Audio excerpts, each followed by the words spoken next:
বছরের পর বছর ধরে যে হামাস অস্ত্রকে নিজেদের অস্তিত্ব, আদর্শ এবং প্রতিরোধের সবচেয়ে বড় প্রতীক হিসেবে তুলে ধরেছে, সেই সংগঠনই এবার নিরস্ত্রীকরণের বিষয়ে নীতিগত সমঝোতার পথে হাঁটতে রাজি হয়েছে। তবে এটিকে আত্মসমর্পণ নয়, বরং গাজার মানুষের জীবন রক্ষার জন্য নেয়া একটি কৌশলগত সিদ্ধান্ত বলে দাবি তাদের। একই সঙ্গে আলোচনায় এসেছে ধাপে ধাপে গাজা থেকে ইসরায়েলি সেনা প্রত্যাহারের পরিকল্পনাও। ফলে এখন সবচেয়ে বড় প্রশ্ন, এটি কি মধ্যপ্রাচ্যের সবচেয়ে দীর্ঘ এবং রক্তক্ষয়ী সংঘাতগুলোর একটি অবসানের বাস্তব সূচনা, নাকি ইতিহাসের মতোই আরেকটি ভঙ্গুর যুদ্ধবিরতি যা যে কোনো মুহূর্তেই নতুন সংঘাতে রূপ নিতে পারে? হামাসের জ্যেষ্ঠ কর্মকর্তারা জানিয়েছেন, গাজায় স্থায়ী যুদ্ধবিরতির লক্ষ্যে তারা নিরস্ত্রীকরণ নিয়ে নীতিগত সমঝোতায় পৌঁছেছেন। তবে এই প্রক্রিয়া একতরফা হবে না।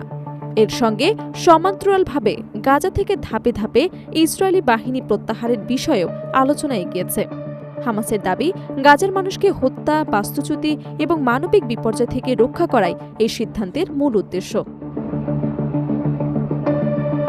আন্তর্জাতিক সংবাদ মাধ্যম বিবিসির বিশ্লেষণ অনুযায়ী হামাস এখন ধীরে ধীরে নিজেদের কেবল একটি সশস্ত্র সংগঠন হিসেবে নয়, বরং রাজনৈতিক এবং সামাজিক সংগঠন হিসেবেও প্রতিষ্ঠিত করার চেষ্টা করছে।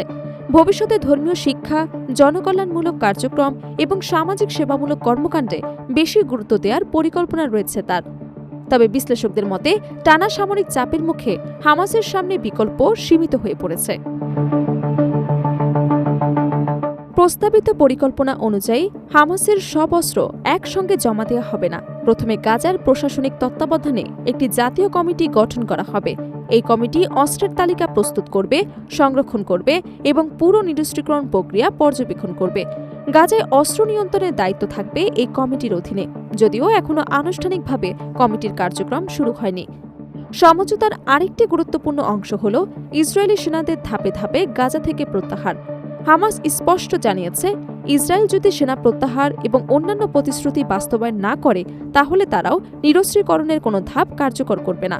অর্থাৎ পুরো প্রক্রিয়াটি দুই পক্ষের সমান তালে অগ্রসর হবার উপর নির্ভর করবে। পরিকল্পনা অনুযায়ী প্রথমে হামাসের পুলিশ ইউনিটের অস্ত্র নতুন ফিলিস্তিনি প্রশাসনের কাছে হস্তান্তর করা হবে। এরপর ভারী অস্ত্র, সামরিক টানেল, অস্ত্রের গুদাম এবং অস্ত্র উৎপাদন কেন্দ্রগুলো নিষ্ক্রিয় করা হবে। সবশেষে ব্যক্তিগত এবং হালকা অস্ত্রের বিষয়টি ফিলিস্তিনি আইনের আওতায় নিষ্পত্তি করা হবে। একই সময়ে হামাস যত ধাপে অস্ত্র ছাড়বে, ইসরায়েলও তত ধাপে সেনা প্রত্যাহার করবে। পুরো প্রক্রিয়া পর্যবেক্ষণ করবে একটি স্বাধীন আন্তর্জাতিক যাচাই কমিটি। নিরস্ত্রীকরণের পাশাপাশি গাজার প্রশাসনিক কাঠামো পুনর্গঠনের পরিকল্পনাও সামনে এসেছে। আল জাজিরার তথ্য অনুযায়ী দৈনন্দিন বেসামরিক প্রশাসনের দায়িত্ব পালনের জন্য national committee for the administration of Gaza নামে একটি নতুন টেকনোক্র্যাট কমিটি গঠন করা হবে। এতে হামাসের কোনো রাজনৈতিক প্রতিনিধি থাকবে না।